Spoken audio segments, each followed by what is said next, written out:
गणित कक्षा 11वीं अध्याय 4 की प्रश्नावली 4.1 का प्रश्न क्रमांक है 15वां कि अपन को कथन दिया है कि पी एन 1 का वर्ग 2 1 का वर्ग 3 का वर्ग 5 का वर्ग धन डैश डैश डैश 2n ऋण 1 का वर्ग बराबर n 2n ऋण 1 इंटू 2n धन 1/3। हमको यह सिद्ध करना है कि यह सभी n बिलोंग्स टू n के लिए कथन सत्य है। तो अपन ने मान लिया इसको एक कथन माना कि माना कथन पी एन यह दिया है तो n बराबर 1 के लिए अपन सिद्ध करें पहले। तो n बराबर 1 के लिए यह है, यदि हम 1 लें तो 1 यानी पहला पद, n बराबर 2 लेंगे यानी दूसरा पद, तो यहाँ n की जगह पे यह इसका nवां पद है तो n बराबर 1 रखें तो यह हो गया इसका LHS और यह हो जाएगा इसका RHS। तो LHS बराबर तो 2n ऋण 1 का होल वर्ग। अब n की जगह पर हमको रखना है 1, तो यहाँ 1 रखा है n की जगह, तो 2 गुणित 1 ऋण 1 का होल वर्ग, तो 2 एकम 2 ऋण 1 यानी 1 का वर्ग, यहाँ 1 का वर्ग 1 ही आ जाएगा। अब ले हम RHS, तो RHS में है n 2n ऋण 1 2n धन 1/3। तो यहाँ RHS में n बराबर 1 रखें तो n की जगह 1, यहाँ n की जगह जब 1 रखेंगे तो 2 एकम 2 ऋण 1, यहाँ 2 एकम 2 धन 1 यानी 3 हो जाएंगे। तो 1 गुणित 2 में से 1 घटेगा तो 1, यहाँ 2 और 1 3 और बटे में 3, 3 से 3 कट जाएंगे या 3/3 बराबर हो जाएगा 1। तो LHS और RHS बराबर आ गए। इसका मतलब है कथन P1 सत्य है, यानी 1 के लिए कथन सत्य है। अब अपन मान लें कि माना कथन n बराबर k के लिए भी सत्य है। तो माना n बराबर k के लिए भी कथन सत्य है, तब जहां पर n है वहां पर हमको k रखना है। तो कथन क्या था यहाँ Pn, तो अब n की जगह k रख दिया, तो p के 1 का वर्ग 3 का वर्ग 5 का वर्ग धन डैश डैश, यहाँ 2n ऋण 1 था तो यहाँ 2k ऋण 1, क्योंकि n की जगह हमको k रखना है। यहाँ भी n की जगह हमने k रख दिया, यहाँ भी k रख दिया, यहाँ भी k/3। यह बना लिया हमने समीकरण नंबर 1। अब अपन ने माना कि कथन n बराबर k के लिए सत्य है, तो जहाँ n था वहाँ क्या रख दिया हमने, k रख दिया, इसे समीकरण 1 बना लिया। अब n बराबर k धन 1 लें, यदि k धन 1 के लिए भी सत्य है, इसका मतलब सभी n बिलोंग्स टू n के लिए कथन सत्य हो जाएगा। तो n बराबर k धन 1 के लिए तो p k धन 1, जहां हमने k रखा है, अब n की जगह पर रखना है k धन 1। तो यहां से यहां तक तो ज्यों का त्यों लिख लें, यह यहां तक। अब यहां पर जो लास्ट पद है उसमें हमको k की जगह रखना है k धन 1, क्योंकि n बराबर k धन 1, इसके पहले हमने n बराबर k रखा था यहाँ, अब k की जगह रखना है k धन 1 यहाँ पर। तो यह तो ज्यों का त्यों यहाँ तक। अब इसी पद में लास्ट वाले पद में यहाँ यह 2 है और k की जगह क्या रख दें हम, k धन 1। तो यहाँ जब k धन 1 रखेंगे और 2 का गुणा करेंगे, तो जब k की जगह k धन 1 और 2 का गुणा करेंगे तो बन जाएंगे 2k धन 2, उसमें से 1 क्या हो जाएगा, घट जाएगा। तो 2k धन 2 में से 1 घट जाएगा तो बचेगा 2k धन 1 का होल वर्ग। इसी प्रकार इसमें भी हमें k की जगह रखना है k धन 1, तो देखो यहाँ रख दिया k धन 1। 2k की जगह जब हम k धन 1 रखेंगे और 2 का गुणा करेंगे तो 2k धन 2 में से 1 घट जाएगा तो कितना आ जाएगा, 2k धन 1 आ जाएगा। यहाँ k की जगह जब 2, यहाँ k की जगह k धन 1 रखेंगे तो 2 का गुणा करेंगे तो 2k धन 2 और 1 यह जुड़ जाएगा तो 2k धन 3 हो जाएगा, और बटे में कितने आ जाएंगे, यह 3 ज्यों के त्यों। अब यह बन गया कथन pk धन 1, यह वाला। तो यहां तक हुआ इसका LHS और यह हो जाएगा RHS। अब हम LHS ले रहे हैं और RHS सिद्ध कर दें। तो यहाँ LHS लिया हमने यहाँ तक। अब यहाँ से यहाँ तक का मान तो समीकरण 1 में मिल जाएगा अपन को। देखो यह समीकरण 1 यहाँ से यहाँ तक, तो यहाँ तक का मान क्या रख दें, यहाँ तक का समीकरण 1 से अपन यह वाला मान रख लें और यहाँ बच जाएगा 2k धन 1 का होल वर्ग। तो यहाँ तक हमने समीकरण 1 से यह मान रख लिया, इसका यह वाला यह मान रख लिया, धन 2k धन 1 का होल वर्ग। यहाँ लिख दें अपन समीकरण 1 से, यह समीकरण 1 से हमने इसका मान रख दिया। अब इसे हम हल करें तो यहाँ k 2k ऋण 1 2k धन 3, तो ज्यों का त्यों यहाँ लघुत्तम से 3 का इसमें हो जाएगा गुणा, तो 3 2k धन 1 का होल वर्ग बटे 3। अब यह k का इसमें गुणा कर दें तो 2k वर्ग ऋण k इंटू 2k धन 1 3, यहाँ a धन b का होल वर्ग वाली सर्व समीकरण, तो a वर्ग यानी 2 का वर्ग 4, 4k वर्ग धन b वर्ग धन 2ab, सो 2 दूनी 4k इंटू 1, सो यहाँ तो 4k ही आ जाएगा, बटे में कितने 3। इसका और इसका गुणा कर दें तो 2k का 2 के वर्ग में करेंगे तो 4k घन, 2k का ऋण के में करेंगे तो 2 के वर्ग, 1 का करेंगे 2 के वर्ग में तो 2 के वर्ग, 1 का ऋण के में तो ऋण का k, 3 का इसमें गुणा करें तीचों के 12 के वर्ग, 3 एकम 3 तीचों के 12 के बटे 3, यहाँ ऋण की और धन की यह तो कट जाएंगे, अब बच जाएंगे 4k घन, धन के 12 के वर्ग, धन के यहाँ 12 के हैं और ऋण का k है तो धन के बच जाएंगे 11 के और धन के 3 बटे 3, यहाँ 4 के वर्ग है। अब इसे इस प्रकार तोड़ें, 12 को 4 धन 8, 4 के वर्ग धन 8 के वर्ग हो जाएंगे 12 के वर्ग, अब 11 को यहाँ 8 आ गए तो यहाँ भी 8, 8 धन 3, 8 3 11 और धन 3, यहाँ से 4 के वर्ग कामन निकल आएगा तो यहाँ k बच जाएगा, धन यहाँ 1 बच जाएगा, यहाँ 8 के कामन निकाल देंगे तो यहाँ k बचेगा, यहाँ 1 बचेगा, यहाँ 3 कामन निकाल देंगे तो यहाँ बच जाएगा k धन 3 एकम 3, k धन 1 k धन 1 k धन 1,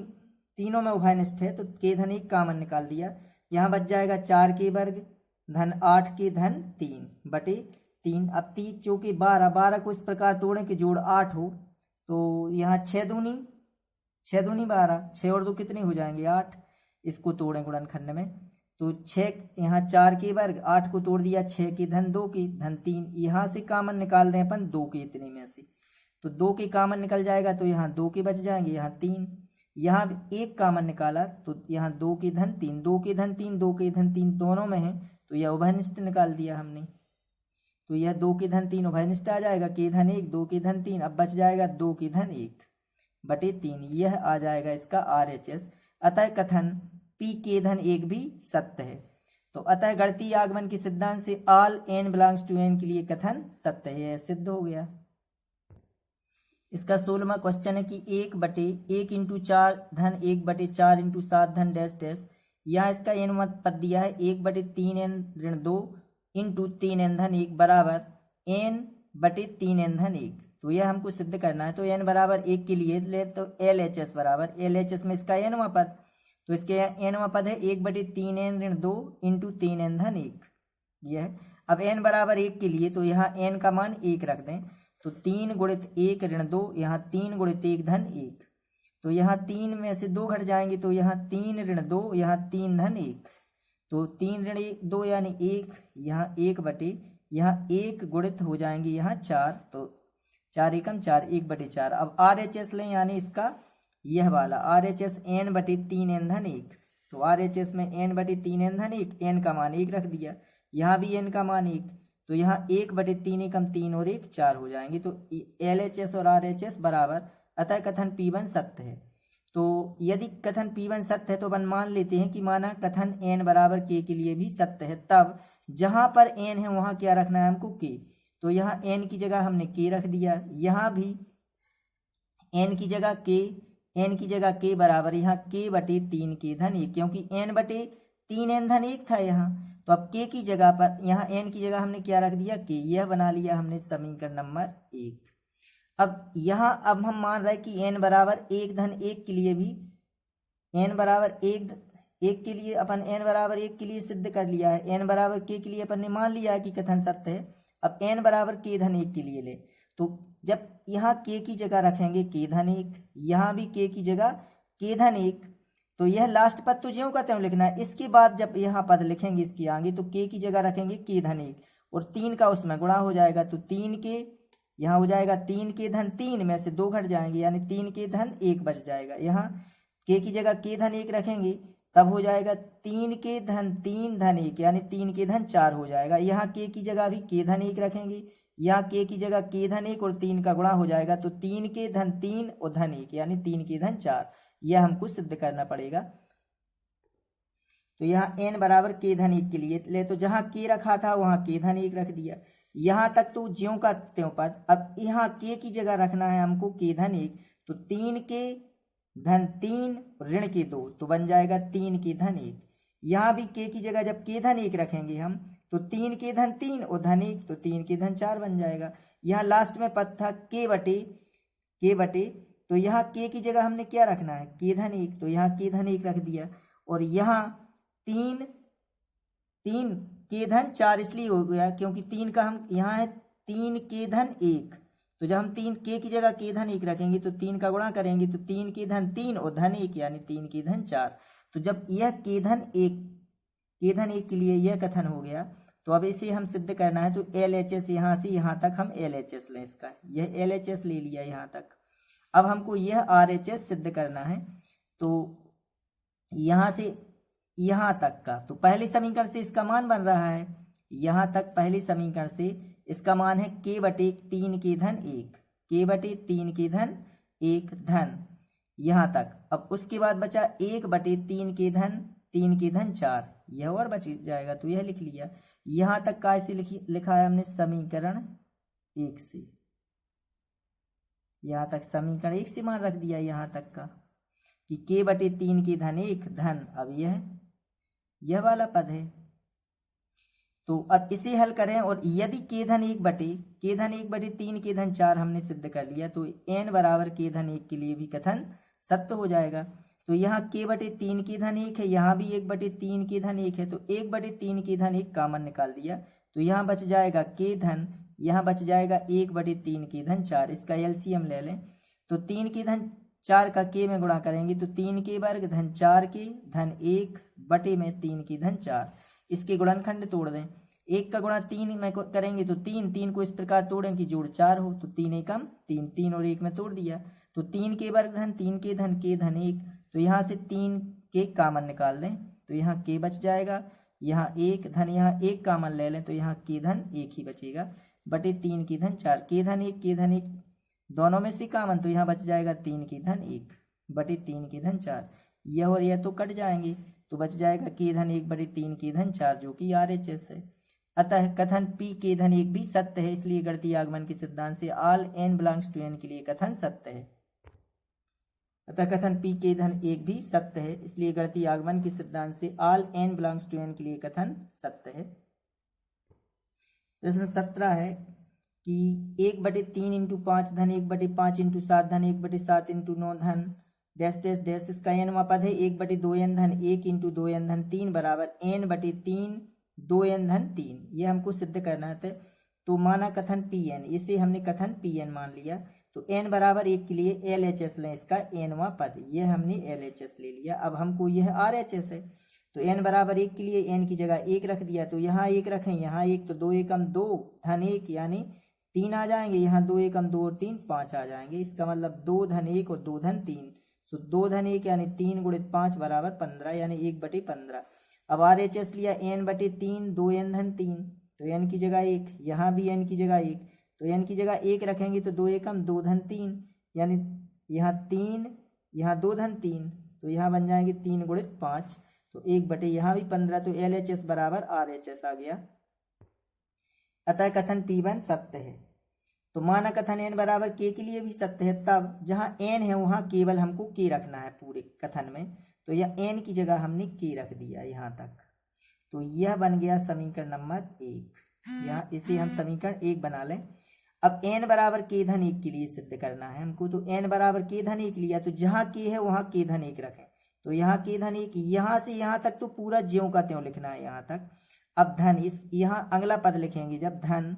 k धन 1 के लिए, तो जहां पर k है वहां k धन 1 रखें लास्ट वाले पद में, तो 2 k की जगह k धन 1 रखेंगे और 2 का गुणा करेंगे, तो 2 के धन 2 बन जाएगा और धन 1 है तो 2 के धन 3 आ जाएगा, यह वाला पद 1/2 के धन 3। अब इसी प्रकार यहाँ k की जगह जब k धन 1 रखेंगे अपन और 2 का गुणा, तो 2 के धन 2 धन 3 है तो 2 के धन 5 बन जाएगा बराबर।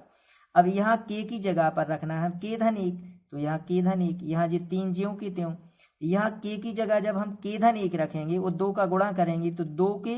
धन 2 और धन 3 यानी 2 के धन 5 बन जाएगा, यह RHS। तो इसका कथन p के धन 1 वहाँ कथन बनेगा यहाँ से यहाँ तक, यह LHS और यह RHS। अब यहाँ तक हम LHS ले रहे हैं और यह RHS सिद्ध करना है, तो इसका LHS लिया हमने यहाँ से यहाँ तक, यह LHS है यहाँ तक। अब यह तो समीकरण 1 से इसका मान हमने निकाला है यहाँ तक, यह समीकरण 1 से इसका मान बन रहा है,